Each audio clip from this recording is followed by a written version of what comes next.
Gasang is a barangay in the first-class municipality of Mabini in the province Batangas. It is in the 2nd district of Batangas and is surrounded by Batangas Bay and Balayan Bay.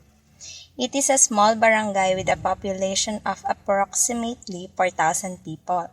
Fishing and agricultural crops are the main sources of income in the barangay. Ravine, or the so-called Agbang, is a small, narrow, steep-sided valley that is larger than a gully and smaller than a canyon, and that is usually worn by running water. A ravine is generally a fluvial slope landform of relatively steep sides, on the order of 20 to 70% in gradient. Ravines may or may not have active streams flowing along the downslope channel which originally formed them. Moreover, often they are characterized by intermittent streams, since their graphic scale may not be sufficiently large to support a perennial watercourse. In Gasang, Mabini, Batangas, many agbangs can be found since the location is mountainous, and because of this, the area has been prone to accidents. It has a projected area of 3.6 meters by 7 meters and with a depth of 400 centimeters. The road surface and the pavement itself is periodically inundated by water since the agbang is connected to the barangay road. Due to the prolonged exposure to moist, especially during high tide, moss has grown on the area which makes it more slippery. It also serves as a catch basin of flood and wastewater coming from the canals in the barangay. When rain occurs, flood reaches the road which makes it less passable, especially for motorcycles. Sometimes, it causes defects to vehicles' engine. Tungkol ka saan? Doon po sa Agbang po, doon sa may ate. Nung po kasi ako'y dumating dito, nung kami po ay lumipat, ay parang nakagisnan ko na po na ganyan na yon. Ay gano'n naga po yung tatagal? Bale, sa tingin ko ano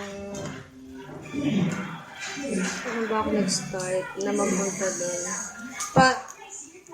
Parang nung high school pa ako, gano'n na yung agbang na yun. Kaya mas matindi pa siya, as in, pag talagang bumabaha yung tubig sa dagat, magkakasama na yun, galing sa taas at saka sa dagat. Talagang wala nang nakakatawid doon. Inaano yun, tumitigil ang lahat ng tatawid. O kaya wala na pupunta sa part ng agbang para tumawid kasi talagang hindi siya pwedeng tawiran.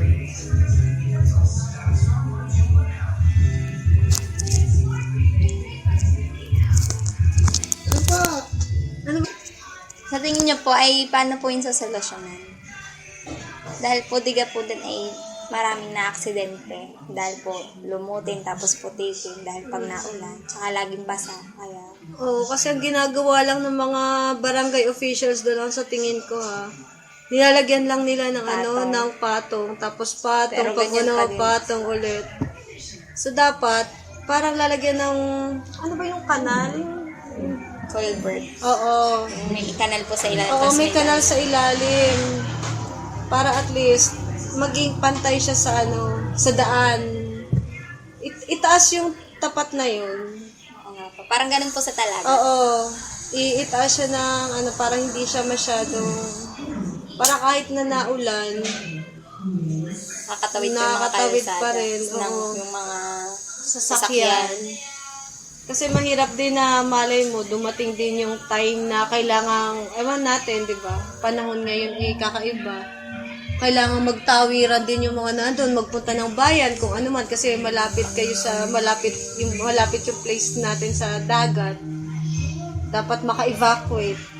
Walang yung mga tao doon, may stranded, kasi tumataas din yung doon yung tubig doon, kasi yun nga, galing bundok, tapos ay dagat pa. So talagang dapat yan, itaas yung place na yan, para at least kahit paano, hindi siya magiging hindi siya magiging sagabal just in case na magkaroon ng calamity. Sige po, thank you po. Okay, thank you.